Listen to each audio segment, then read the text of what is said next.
नमो भगवते श्री अरविंदाय। ओम आनंदमयी चैतन्यमयी सत्यमयी परमे।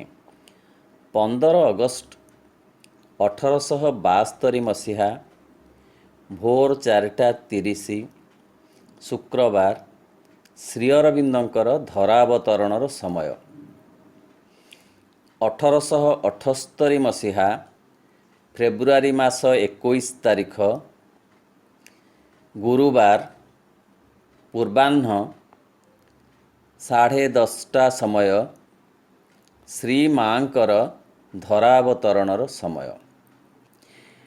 उभयंकर जन्म समयर अवधि 6 वर्ष 6 मास 6 दिन और प्राय 6 घंटा। এই 6 ହେଉଛି ନ୍ୟୁ କ୍ରିଏସନ୍ର ପ୍ରତୀକ, ନୂତନ ସୃଷ୍ଟିର ପ୍ରତୀକ ବୋଲି ମା କହନ୍ତି। 15 ଅଗଷ୍ଟ ନବଭାରତର ଜନ୍ମଦିନ, ଆଧୁନିକ ଭାରତର ଜନ୍ମଦିନ। ଯେଉଁ ଭାରତ ବ୍ରିଟିଶ ମାନଙ୍କ ଦ୍ୱାରା ଦୀର୍ଘ ଦିନ ଧରି ପରାଧୀନ ଅବସ୍ଥାରେ ଥିଲା, ସେହି ଭାରତର ଜନ୍ମ ତାରିଖ ଶ୍ରୀ ଅରବିନ୍ଦଙ୍କର ଜନ୍ମ ତାରିଖ ସହିତ ସମାନ। ଶ୍ରୀ ଅରବିନ୍ଦଙ୍କ କଥାରେ ଏହା ଏକ କାକତାଳୀୟ ନ୍ୟାୟ ନୁହେଁ, ବରଂ ଏହା ଭଗବାନଙ୍କର ଶ୍ରୀ ଅରବିନ୍ଦଙ୍କ ଜନ୍ମଦିନରେ ତାଙ୍କୁ ଏକ ଉପହାର। ବାସ୍ତବିକ ଶ୍ରୀ ଅରବିନ୍ଦ ଥିଲେ ମାତୃଭୂମି ପାଇଁ ନିବେଦିତ ଏକ ଦିବ୍ୟ ବୈଭବ କି ଦିବ୍ୟ ସତ୍ତା। ଇଂଲଣ୍ଡରେ ପାଠ ପଢ଼ିଲା ବେଳରୁ ଅର୍ଥାତ୍ କିଶୋର ବେଳରୁ ସେ ମାତୃଭୂମିର ଚିନ୍ତା କରୁଥିଲେ। ସ୍ୱାଧୀନତା କିପରି ଆସିବ ଭାରତବର୍ଷକୁ ସେ ସମ୍ବନ୍ଧରେ ଅହରହ ଭାବନା ତାଙ୍କର ଥିଲା।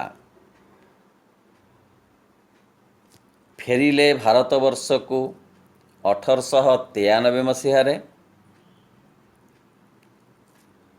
ତାପରେ ଲେଖିଲେ ବହୁ ଅଗ୍ନିବର୍ଷୀ ଲେଖା ଭାରତୀୟ ସ୍ୱାଧୀନତା ସଂଗ୍ରାମ ସମ୍ପର୍କରେ। ବମ୍ବେରୁ ପ୍ରକାଶିତ ହେଉଥିଲା ସେତେବେଳେ ଇନ୍ଦୁ ପ୍ରକାଶ ପତ୍ରିକା। ସେହି ପତ୍ରିକାରେ ସେ ଏଭଳି ଲେଖା ଲେଖିଲେ ଯାହା ଇଂରେଜମାନଙ୍କୁ ଏକ ପ୍ରକାର ବିବ୍ରତ କରାଇ ଦେଇଥିଲା। ଇନ୍ଦୁ ପ୍ରକାଶ ଉଭୟ ଇଂରାଜୀରେ ଓ ମରାଠୀ ଭାଷାରେ ପ୍ରକାଶିତ ହେଉଥିଲା।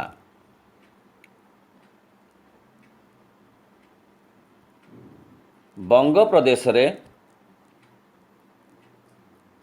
ଗୋଟିଏ ବିପ୍ଳବୀ ଗୋଷ୍ଠୀ ସେ ଗଠନ କରିଥିଲେ ବରୋଦାରେ ଥିଲାବେଳେ।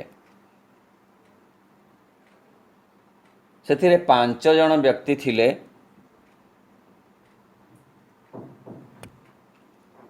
ଯଥା ଭଗିନୀ ନିବେଦିତା, ପି ମିତ୍ତର, ଯତୀନ ବାନାର୍ଜୀ, ଚିତ୍ତରଞ୍ଜନ ଦାସ ଏବଂ ସୁରେନ୍ଦ୍ରନାଥ ଠାକୁର। ଶ୍ରୀ ଅରବିନ୍ଦଙ୍କର ମତ ଥିଲା ଯେ ପ୍ରତିରୋଧ ଓ ବିଦ୍ରୋହ जदि दिनकू दिन व्यापक हुए तेबे इंग्रेज माने निजर साम्राज्यर जत्परोनास्ति रक्षा करने को जाई शेषर एक आपोष मिलामिशा करने को चेष्टा करिवे एवं शेषरे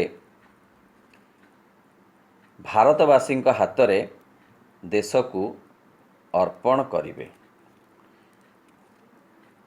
ब्रिटिश शासक मानंकु श्री अरविंद आदौ भय करुनथिले बरं बारंबार कहूथिले सेमाने एक एक मामूली मनीष। तांकर विचक्षणता को आदौ श्री अरविंद गुरुत्व देउ नथिले। पूर्ण स्वाधीनता थिला श्री अरविंदंकर लक्ष्य ओ आभिमुख्य। तांको भाषा रे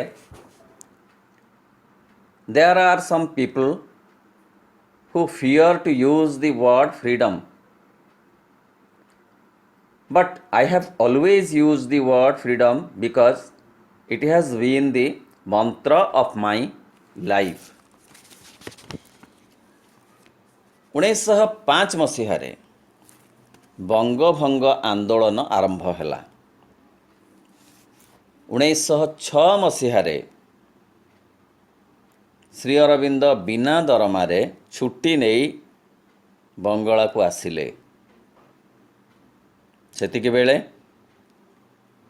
बिपिन चंद्र पाल आरंभ कले वंदे मातरम पत्रिका। यह थिला इंग्रेजी भाषा रे प्रकाशित एक साप्ताहिक पत्रिका। सेथिरे अग्निवर्षी लेखा श्री अरविंद लेखिले ब्रिटिश शासन और शासकों विरुद्ध रे सीधा सड़क स्वर उत्तोलन कले। 1909 मसीह कर्मयोगिन पत्रिका प्रकाशित हला। सेथिरे से मध्य सेमती दीप्तिमय रचना प्रकाश करिथिले। देशर स्वरूप संपर्क रे श्री अरविंद कहती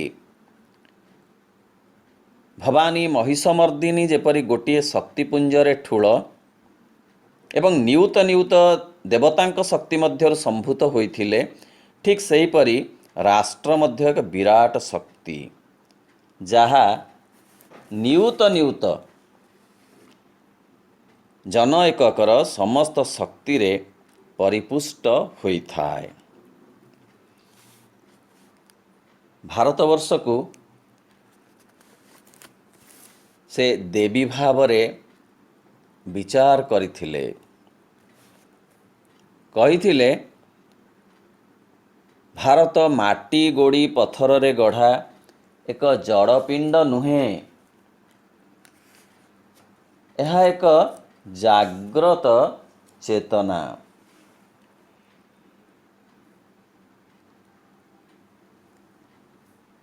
पुनश्च से कहिले जे भारत बंची रहिछि समग्र मानव जाति सकाशे, निज पाई नुहे। भारत बंचिले ही पृथ्वी बंचिब, कारण भारत हेउछि पृथ्वीर गुरु।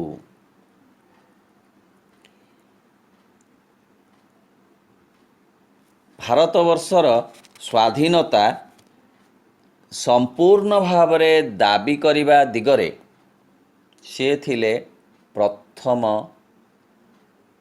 नेता, अग्रगामी व्यक्तित्व। अन्य माने स्वराज्य दाबी कला बेले से ପୂର୍ଣ୍ଣ ସ୍ୱାଧୀନତା ଦାବି କରୁଥିଲେ। କହୁଥିଲେ ଯେ ସ୍ୱାଧୀନତା ନ ଆସିବା ପର୍ଯ୍ୟନ୍ତ ଦେଶର ସାମାଜିକ, ରାଜନୈତିକ, ଆର୍ଥିକ କିଛି ବି ଉନ୍ନତି ହେବ ନାହିଁ। ତେଣୁ ପ୍ରଥମେ ସ୍ୱାଧୀନତା ଏକାନ୍ତ କାମ୍ୟ। ଭାରତର ସ୍ୱାଧୀନତା ପୃଥିବୀର ବିକାଶ ପାଇଁ ଅପରିହାର୍ଯ୍ୟ, ଏହି କଥା ଦୃଢ଼ କଣ୍ଠରେ ଶ୍ରୀ ଅରବିନ୍ଦ ଉଦ୍ଘୋଷଣା କରିଥିଲେ। ତାଙ୍କ ଭାଷାରେ ବିଶ୍ୱକୁ ଆଲୋକ ଓ ନବନିର୍ମାଣର ରାହା ଯୋଗାଇ ଦେବା ହେଉଛି ଭାରତର କାର୍ଯ୍ୟ। ଯେତେବେଳେ ପୃଥିବୀ ଜରାଗ୍ରସ୍ତ ଓ କ୍ଳାନ୍ତ ହୋଇପଡ଼େ, ବସ୍ତୁବାଦରେ ଭାରାକ୍ରାନ୍ତ ହୋଇଯାଏ, ସେତେବେଳେ ଜୀବନରେ ତାରୁଣ୍ୟ ଭରିଦେବା ଭାରତର କାର୍ଯ୍ୟ। ମୃଣାଳିନୀ ଦେବୀଙ୍କୁ ପତ୍ରରେ ଯାହା ଉଲ୍ଲେଖ କରିଥିଲେ ତାହା ପ୍ରଣିଧାନ ଯୋଗ୍ୟ। ଲେଖିଥିଲେ, ଯେତେବେଳେ ଅସୁର ମାର ଛାତି ଉପରେ ବସି ତାର ରକ୍ତପାନ କରୁଛି, ମୁଁ ସେତେବେଳେ ନିଶ୍ଚିନ୍ତ ହୋଇ ରହିପାରିବି ନାହିଁ। ସତରେ ଏହି ଅନୁଭବ କେତେ ବିଶାଳ, କେତେ ବିରାଟ। ମନେ ପଡ଼େ ଏହି ପରିପ୍ରେକ୍ଷରେ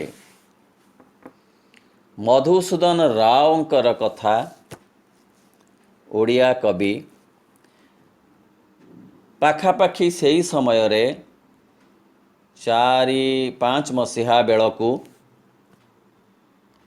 ସେ ଗୋଟିଏ କବିତା ଲେଖିଥିଲେ ଜନ୍ମଭୂମି ନାଁରେ। ସେଥିରୁ ପଂକ୍ତିଟିଏ ଏହିପରି: ତୁହି ମା ଜନମ ଭୂମି ପବିତ୍ର ଭାରତ ଭୂମି, ତୋହରି ସନ୍ତାନ ଆମ୍ଭେ ଅଟୁ ସରବେ, ତୋର ଶ୍ରୀଚରଣ ସେବା ପାଇଁ ମନ ପ୍ରାଣ ଦେବା, ଗାଇବା ତୋହରି ନାମ ଆନନ୍ଦ ରବେ, ତୋ ଆନନ୍ଦେ ହୋଇବା ସୁଖୀ, କାନ୍ଦିବା ଦୁଃଖରେ ତୋର ହୋଇଣ ଦୁଃଖୀ। ଏହିପରି ଅନୁଭବରେ ଅନୁଭବୀ ହୋଇ ଶ୍ରୀ ଅରବିନ୍ଦ ଉଦ୍ଘୋଷଣା କରୁଥିଲେ ସ୍ୱାଧୀନତା ସଂଗ୍ରାମର ବୈପ୍ଳବିକତାକୁ। ପଳାୟନକୁ ସେ ଆଦୌ ଗୁରୁତ୍ୱ ଦେଉନଥିଲେ, ବରଂ କହୁଥିଲେ ଯେ ପଳାୟନ ଆଣେ ନାହିଁ ବିଜୟ ଗୌରବ। ସେ ଜାଣିଥିଲେ ଯେ ଭାରତବର୍ଷ ହେଉଛି ପୃଥିବୀର ସମସ୍ତ ବ୍ୟାଧିର ଚିକିତ୍ସକ ସ୍ୱରୂପ, ଫିଜିସିଆନ୍ ଅଫ୍ ଦି ୱାର୍ଲଡ ବୋଲି କହୁଥିଲେ। କହିଲେ, ପୃଥିବୀ ଆଜି ଯେଉଁ ସବୁ ସମସ୍ୟା ନେଇ ବିବ୍ରତ ଓ କିଂକର୍ତ୍ତବ୍ୟ ବିମୂଢ଼ ହୋଇ ପଡ଼ିଛି, ଭାରତବର୍ଷ ଚାହିଁଲେ ଦେଇପାରେ ତାର ଯଥାର୍ଥ ମୀମାଂସା, ତାର ଯଥାଯଥ ସମାଧାନ। କ୍ରିପ୍ସ ମିଶନ ଭାରତ ଆସିଥିଲେ। ସେ ପ୍ରସ୍ତାବ ଦେଇଥିଲେ ମିତ୍ର ପକ୍ଷକୁ ସମର୍ଥନ କରିବାକୁ ଅର୍ଥାତ୍ ଇଂଲଣ୍ଡକୁ ସମର୍ଥନ କରିବାକୁ। ମାତ୍ର ତତ୍କାଳର ନେତୃବର୍ଗ ଭାରତର ସେମାନେ ସେହି ପ୍ରସ୍ତାବରେ ରାଜି ହେଲେ ନାହିଁ। ଭିନ୍ନ ସର୍ତ୍ତ ରଖିଲେ ଭାରତୀୟ ନେତୃବର୍ଗ ଯେ ଆମେ ପରାଧୀନ ଦେଶ, ତେଣୁ ଆମର କୌଣସି ପକ୍ଷ ସମର୍ଥନ କରିବାର ଅଧିକାର ଅଛି କି ନାହିଁ ତାହା ବିଚାର ସାପେକ୍ଷ। ସ୍ୱାଧୀନତା ପାଇଲେ ହିଁ ଆମେ ସମର୍ଥନ କରିବାର ଯୋଗ୍ୟତା ହୁଏତ ଅର୍ଜନ କରିବୁ। ତେଣୁ ପ୍ରଥମେ ଆମକୁ ସ୍ୱାଧୀନତା ଦିଆଯାଉ, ପରେ ଆମେ ସମର୍ଥନ ଦେବୁ। ଏକଥା ସେ 42-43 ମସିହାର କଥା। ସେତେବେଳେ ଶ୍ରୀ ଅରବିନ୍ଦ ଆଉ ସକ୍ରିୟ ରାଜନୀତିରେ ନଥିଲେ, କାରଣ 1910 ମସିହା ପରଠାରୁ ସେ ରାଜନୀତିରୁ ଅବ୍ୟାହତି ନେଇ ସମଗ୍ର ପୃଥିବୀର କଲ୍ୟାଣ ପାଇଁ କଠୋର ସାଧନା ଆଉ ତପସ୍ୟାରତ ଥିଲେ ପଣ୍ଡିଚେରୀ ତପୋଭୂମିରେ। ତତ୍କାଳର ଭାରତୀୟ ନେତୃବର୍ଗଙ୍କର ଏଇ ସର୍ତ୍ତକୁ ଶ୍ରୀ ଅରବିନ୍ଦ କିନ୍ତୁ ଗ୍ରହଣ କରୁନଥିଲେ, ବରଂ କହୁଥିଲେ ଯେ କ୍ରିପ୍ସ ମିଶନଙ୍କର ସର୍ତ୍ତକୁ ମାନି ନେବା ଉଚିତ। କିନ୍ତୁ ଘଟଣା ଅନ୍ୟ ପ୍ରକାର ଘଟିଲା। ତତ୍କାଳର ଭାରତୀୟ ନେତୃବର୍ଗଙ୍କ କଥାରେ ଫେରିଗଲେ କ୍ରିପ୍ସ ମିଶନ ଏବଂ ତାପରେ ଆହୁରି ଷଡ଼ଯନ୍ତ୍ର ଅଧିକରୁ ଅଧିକ ଚାଲିଲା ବ୍ରିଟିଶ ଶାସନରେ ଏବଂ ଫଳସ୍ୱରୂପ ବିଭାଜନ ମଧ୍ୟ ହୋଇଗଲା। ଅର୍ଥାତ୍ 15 ଅଗଷ୍ଟରେ ଯେଉଁ ସ୍ୱାଧୀନତା ମିଳିଲା, ସେ ସ୍ୱାଧୀନତା ଅଖଣ୍ଡ ଭାରତର ସ୍ୱାଧୀନତା ନୁହେଁ, ବରଂ ଖଣ୍ଡିତ ଭାରତର ସ୍ୱାଧୀନତା। ଏଯାବତ୍ ଯେଉଁ ସ୍ୱାଧୀନତା ମିଳିଛି, ସେ ହେଉଛି ରାଜନୈତିକ ସ୍ୱାଧୀନତା। ଶ୍ରୀ ଅରବିନ୍ଦ ଏତିକି କେବଳ ଚାହିଁ ନଥିଲେ, ତା ସହିତ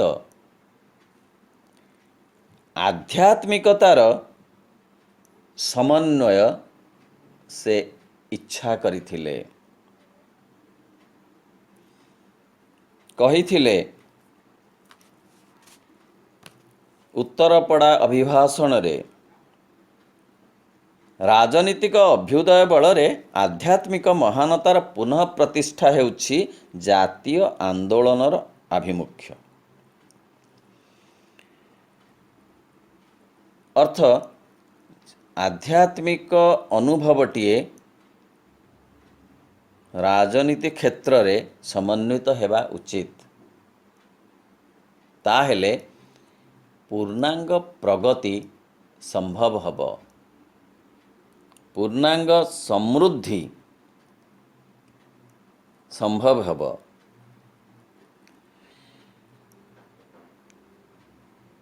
କହିଲେ ଶ୍ରୀ ଅରବିନ୍ଦ, ଏଥିରେ କୌଣସି ସନ୍ଦେହ ନାହିଁ ଯେ ଭାରତୀୟ ମନର ଅସଲ ଚାବିକାଠି ହେଉଛି ଆଧ୍ୟାତ୍ମିକତା।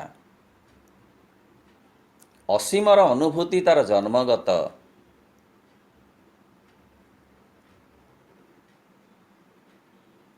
ମନେ ପଡ଼େ ସ୍ୱାମୀ ବିବେକାନନ୍ଦଙ୍କର କଥା। ସିଏ କହୁଥିଲେ, ଆଧ୍ୟାତ୍ମିକତା ହେଉଛି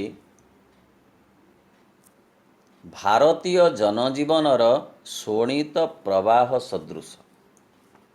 ଯେମିତି ମଣିଷ ଦେହରେ ରକ୍ତ ସଞ୍ଚାର ହେଲେ ତାକୁ ସେ ବଞ୍ଚେଇ ରଖିଥାଏ, ଠିକ୍ ସେହିପରି ଆଧ୍ୟାତ୍ମିକତା ହିଁ ଭାରତୀୟ ଜୀବନକୁ ବଞ୍ଚେଇ ରଖିଛି।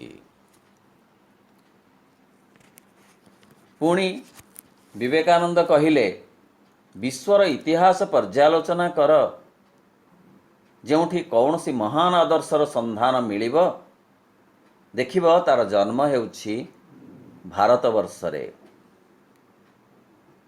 ସ୍ମରଣାତୀତ କାଳରୁ ଭାରତ ମାନବ ସମାଜ ପାଖରେ ମୂଲ୍ୟବୋଧ ସମୂହର ଖଣି ସ୍ୱରୂପ ହୋଇ ରହିଛି। ସେହି ଭାରତବର୍ଷର ସର୍ବାଙ୍ଗୀନ ସମୃଦ୍ଧି ଶ୍ରୀ ଅରବିନ୍ଦ କାମନା କରିଥିଲେ। କହିଥିଲେ ଭାରତବର୍ଷର ଅଭାବ ହେଉଛି ଦେଶାତ୍ମବୋଧ। ଦେଶାତ୍ମବୋଧ ଆସିଲେ ଭାରତର ସର୍ବାଙ୍ଗୀନ ଅଗ୍ରଗତି ଘଟିବ ଏବଂ ଭାରତ ହେବ ସମଗ୍ର ବିଶ୍ୱର ଗୁରୁ। ସ୍ୱାଧୀନତା ସଂଗ୍ରାମର ପ୍ରଥମ ପ୍ରବକ୍ତା ବୋଲି କୁହାଯିବ ମହାନ ବିପ୍ଳବୀ ଶ୍ରୀ ଅରବିନ୍ଦଙ୍କୁ, ଯିଏ ପରେ ସମଗ୍ର ବିଶ୍ୱ କଲ୍ୟାଣ ପାଇଁ ମହାଯୋଗୀରେ ପରିଣତ ହେଲେ ଏବଂ କଠୋର ସାଧନା ବଳରେ ଅତିମାନସ ଶକ୍ତିକୁ ଆଣି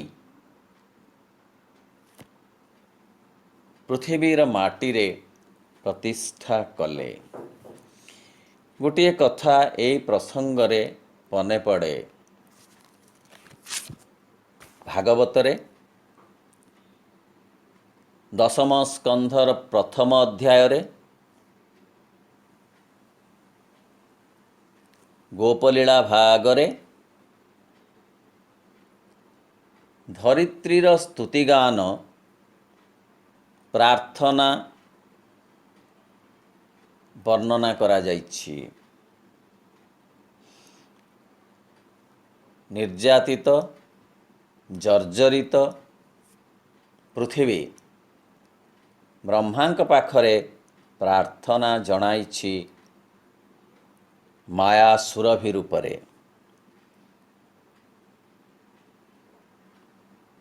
ତାହାର ଉତ୍ତର ସ୍ୱରୂପ ବ୍ରହ୍ମା ଦେବଗଣଙ୍କୁ ନେଇ ଯାଇଛନ୍ତି କ୍ଷୀରସିନ୍ଧୁ କୂଳକୁ ଏବଂ ଅନେକ ତପ ସାଧନା କରିଛନ୍ତି। କଠୋର ସାଧନା ବୋଲି କୁହାଯାଉଛି ଭାଗବତରେ। ପରେ ବିଷ୍ଣୁଙ୍କର ଆବିର୍ଭାବ ଘଟିଛି ଏବଂ ବିଷ୍ଣୁ ଆଶ୍ୱାସନା ଦେଇ କହିଛନ୍ତି ସେ ଆସିବେ ଏବଂ ଧରିତ୍ରୀରୁ ସବୁ ଯନ୍ତ୍ରଣା ଓ କଷ୍ଟକୁ ଲାଘବ କରିବେ। ଦୁର୍ଗାଙ୍କୁ ମଧ୍ୟ ସାଙ୍ଗରେ ସେ ଆଣିଥିଲେ। ଠିକ୍ ସେହିପରି ସହସ୍ର ସହସ୍ର ବର୍ଷର ପ୍ରାର୍ଥନାର ଫଳସ୍ୱରୂପ ଶ୍ରୀ ଅରବିନ୍ଦଙ୍କର ଆବିର୍ଭାବ ଘଟିଥିଲା ଭାରତ ମାଟିରେ କି ପୃଥିବୀରେ।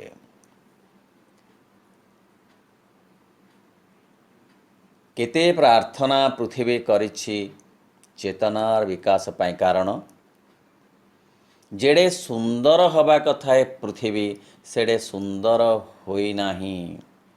ଯେଡ଼େ ମଧୁର ସୁକୁମାର ସମୃଦ୍ଧ ହେବା କଥା ସେତେ ହୋଇନାହିଁ ବୋଲି ସେହି ଅପୂର୍ଣ୍ଣତାର ଶିକାର ହୋଇ ପୃଥିବୀ ପୂର୍ଣ୍ଣତା ପାଇଁ ପ୍ରାର୍ଥନା କରିଛି।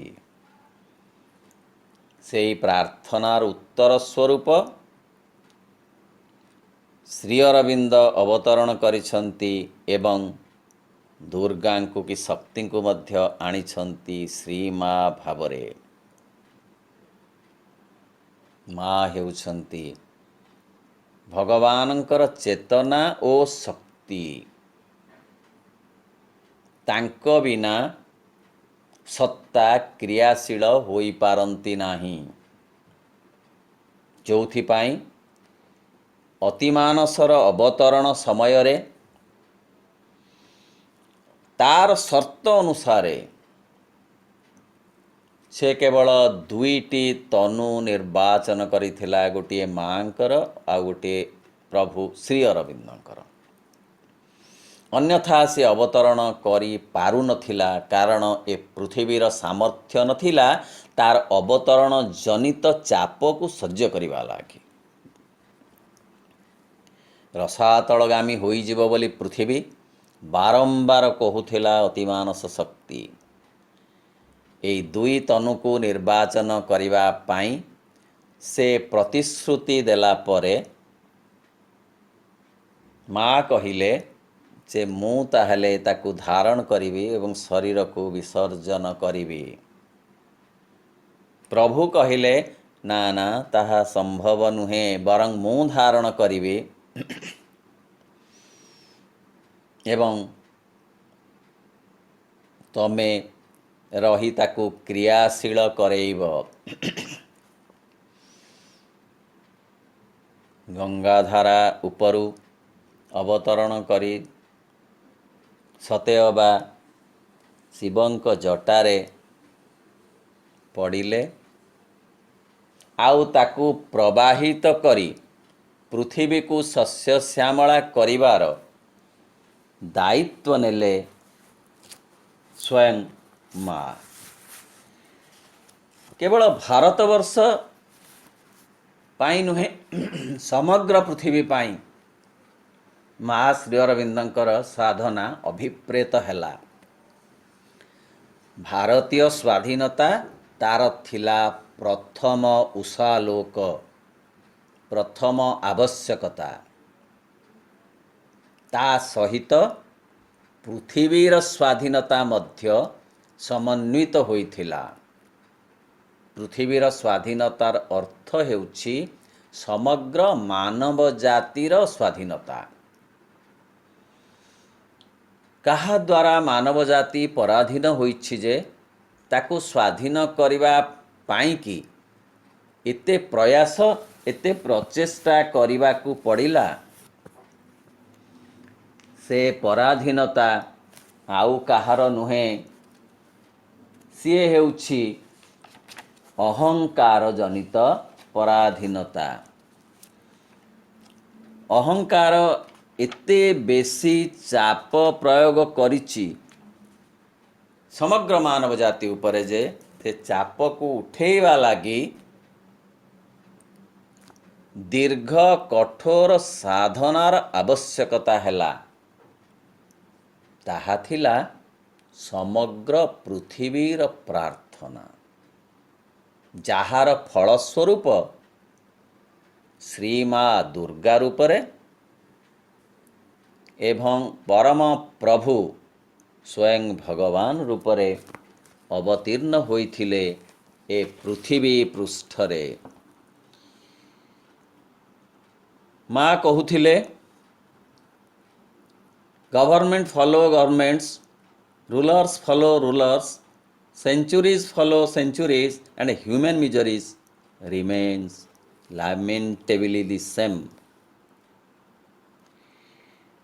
ସରକାର ପରେ ସରକାର ବଦଳି ଯାଇଛି, ଶାସକଙ୍କ ପରେ ଶାସକ ବଦଳି ଯାଇଛନ୍ତି, ଶତାବ୍ଦୀ ପରେ ଶତାବ୍ଦୀ ଅତିକ୍ରମ କରିଯାଇଛି, ମାତ୍ର ମାନବ ଜାତିର ଦୁର୍ଦ୍ଦଶା ଦୂର ହୋଇନାହିଁ। କାରଣ ସେଇ ଦୁର୍ଦ୍ଦଶାର ଯେ କାରଣ ତାହା ଦୂର ହୋଇନାହିଁ। ସେ କାରଣଟି ହେଉଛି ଅହଙ୍କାର, ସଂକୀର୍ଣ୍ଣତା, ସୀମିତତା। ତାହାକୁ ଦୂର କରିବା ପାଇଁ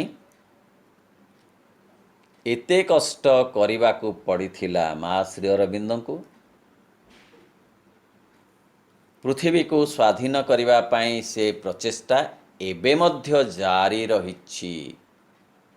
ପ୍ରଭୁ ଆଉ ମାଙ୍କର ଶାରୀରିକ ସ୍ଥିତିର ଅବର୍ତ୍ତମାନରେ ମଧ୍ୟ ଗୋଟିଏ ଗୋଟିଏ ଦେହରେ ନଥିଲେ ମଧ୍ୟ କୋଟି କୋଟି ଦେହ ସେ ହୋଇଯାଇଛନ୍ତି। ଏବଂ ଅଧିକରୁ ଅଧିକ କ୍ରିୟାଶୀଳ ହେଉଛନ୍ତି।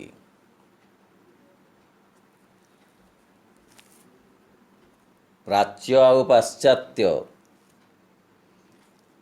ଚେତନା ସ୍ତରରେ ଏକୀଭୂତ ହେବାକୁ ଯାଉଛି।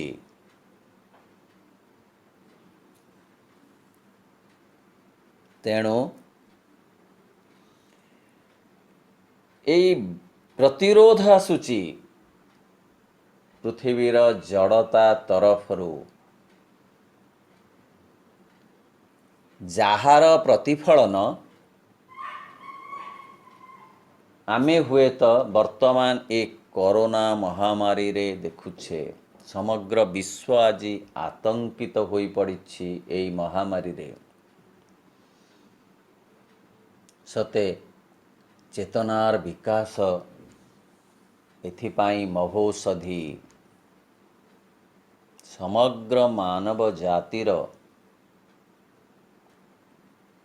ଭଗବାନଙ୍କୁ ସେ ଯେଉଁ ରୂପରେ ହୁଅନ୍ତୁ ପଛକେ ପ୍ରାର୍ଥନା କରିବା ଏକାନ୍ତ କାମ୍ୟ ହୋଇପଡ଼ିଛି। କାରଣ ପୃଥିବୀ ଚେତନା ସ୍ତରରେ ଅଧିକରୁ ଅଧିକ ସମୃଦ୍ଧ ହେବାକୁ ଯାଉଛି। ପ୍ରାଚ୍ୟ ଆଉ ପାଶ୍ଚାତ୍ୟ ଆଗାମୀ ଦିନରେ ଏକ ବିନ୍ଦୁରେ ମିଳିତ ହେବେ, ପରସ୍ପର ଭିତରେ ସମନ୍ୱିତ ହେବେ ଏବଂ ଏକ ନୂତନ ସଂସ୍କୃତିର ଅଭ୍ୟୁଦୟ ଘଟିବ। ଶ୍ରୀ ଅରବିନ୍ଦଙ୍କର ବାଣୀ ଦୁଇ ବିପରୀତ ଦିଗରୁ ଆସନ୍ନ ପ୍ରାଚ୍ୟ ଓ ପାଶ୍ଚାତ୍ୟ ଜଗତ ମିଳିତ ହେବ ଏବଂ ପରସ୍ପର ଭିତରେ ଲୟପ୍ରାପ୍ତ ହେବ, ଯାହା ଫଳରେ କି ସମ୍ମିଳିତ ମାନବ ଜାତିର ଜୀବନରେ ଏକ ସର୍ବସାଧାରଣ ଜଗତ ସଂସ୍କୃତିର ପ୍ରତିଷ୍ଠା ହେବ। କୌଣସି ଦେଶ ଅଲଗା ହୋଇ ରହିବ ନାହିଁ। ଭାବନା ସ୍ତରରେ, ଚିନ୍ତା ସ୍ତରରେ, ବିଚାର ସ୍ତରରେ ସମସ୍ତଙ୍କ ଭିତରେ ଗୋଟିଏ ଭାଇଚାରା ଆସିବ। ସାରା ବିଶ୍ୱ ହେବ ଏକ ପରିବାର। ବସୁଧୈବ କୁଟୁମ୍ବକମ୍ ଯେଉଁ ଆଦର୍ଶ, ଯେଉଁ ନୀତି ଥିଲା ଭାରତବର୍ଷରେ, ସେ ପ୍ରତିଷ୍ଠିତ ହେବ ସମଗ୍ର ବିଶ୍ୱରେ। ବିଶ୍ୱ ମାନବ ଜାତି ଏକ ହେବ। ସେଠି କୌଣସି ବିଭାଜନ ବିଭେଦ ରହିବ ନାହିଁ। ଯାହାକୁ ସ୍ୱାମୀ ବିବେକାନନ୍ଦ କହୁଥିଲେ ବିଶ୍ୱ ଭ୍ରାତୃତ୍ୱ ପ୍ରତିଷ୍ଠିତ ହେବ। ଏବଂ କେତେବେଳେ ନା ଯେତେବେଳେ ପରସ୍ପର ପ୍ରତି ସଦିଚ୍ଛା, ସହାନୁଭୂତି, ଆନ୍ତରିକତା ଦେଶ ଦେଶ ଭିତରେ, ଜାତି ଜାତି ଭିତରେ, ସମ୍ପ୍ରଦାୟ ସମ୍ପ୍ରଦାୟ ଭିତରେ ବଢ଼ିବ। ସମସ୍ତେ ପରସ୍ପରକୁ ଆତ୍ମୀୟତାର ବନ୍ଧନରେ ବାନ୍ଧିବେ। ସମସ୍ତେ ଏକ ଭଗବାନଙ୍କର ସନ୍ତାନ ଭାବରେ ନିଜକୁ ଗ୍ରହଣ କରିବେ, ବିଚାର କରିବେ। ମା କହୁଥିଲେ, stop thinking that you are of the west and others of the east. All human beings are of the same divine origin. ଜଣେ ଆମେରିକା ବାସୀଙ୍କୁ ଗୋଟିଏ ବାର୍ତ୍ତାରେ କଥା ମା କହିଥିଲେ ଯେ ସମସ୍ତେ ଗୋଟିଏ ମାନବ ଜାତିର ଅନ୍ତର୍ଭୁକ୍ତ। ଏତେ ବିରାଟ କଥା। ବିଶ୍ୱ ପରିବାର ଗଠନର ପରିକଳ୍ପନା କେବଳ ନୁହେଁ, ପରିକଳ୍ପନା ସହିତ ପ୍ରଯୋଜନା ଓ ପରିଚାଳନା ଯିଏ କରିଥିଲେ ଆରମ୍ଭ, ସେଇ ମହାନ ଯୋଗୀ ଶ୍ରୀ ଅରବିନ୍ଦଙ୍କର ଜନ୍ମ ଦିବସ ହେଉଛି 15 ଅଗଷ୍ଟ। ତେଣୁ 15 ଅଗଷ୍ଟ ସମଗ୍ର ବିଶ୍ୱ ପାଇଁ ଏକ ଗୁରୁତ୍ୱର ଦିବସ। ଏଥିରେ ସନ୍ଦେହର ଅବକାଶ ନାହିଁ। ସେଇ କଥା ସତ୍ୟ ଯେ ଭାରତରୁ ହିଁ ସମସ୍ତ ପ୍ରକାର ମୂଲ୍ୟବୋଧର ଆଲୋକ ବିଚ୍ଛୁରିତ ହେବ ଓ ତାହା ଦିଗ ଦିଗନ୍ତରେ ସମଗ୍ର ପୃଥିବୀରେ ବିସ୍ତାରିତ ହୋଇଯିବ। ଭାରତ ହେଉଛି ସେଇ ଦୀପ୍ତିର ଦେଶ, ଜ୍ୟୋତିର ଦେଶ, ଶକ୍ତିର ଦେଶ, ଅଧ୍ୟାତ୍ମ ଶକ୍ତି ଏହାର ମୂଳ ପିଣ୍ଡ। ଭାରତ ଆକାଶେ ପ୍ରଥମ ସକାଳେ ସୂର୍ଯ୍ୟ ଆସିବ ଉଇଁ, ଚେତନାର ଗୀତ ଗାଇ ବିଜୟ ବାରତା ନେଇ, ଚେତନାର ଗୀତ ଗାଇ ବିଞ୍ଚି ବିଞ୍ଚି ଯିବ ଆଶାର କିରଣ, ଆକାଶ ବତାସ ଜଳେ ଘୁଞ୍ଚି ଘୁଞ୍ଚି ଯିବ ହତାଶା ଅନ୍ଧାର, ଦୂରେ ଦୂରେ ବହୁ ଦୂରେ ମୁକ୍ତ ବିହଙ୍ଗ ଉଡ଼ି ଉଡ଼ି ଯିବ, ବସୁଧାରେ ସୁଧା ଆଣି ବାଢ଼ି ଦେବ, ନୂତନ ଜୀବନ ପାଇଁ ସୂର୍ଯ୍ୟ ଆସିବ ଉଇଁ, ଚେତନାର ଗୀତ ଗାଇ ପ୍ରତିଚି ଗଗନ ହେବ ଆଲୋକିତ, ହେବ ସବୁ ଏକାକାର, ପ୍ରତିଦିନ ହେବ ଜୈତ୍ର ଯାତ୍ରାର ଅନୁପମ ଅନୁକୂଳ, ମାନବିକତାର ନୀଳ କଇଁ ଫୁଲ ମନ ସରସିରେ ହେବ ଝଲମଲ,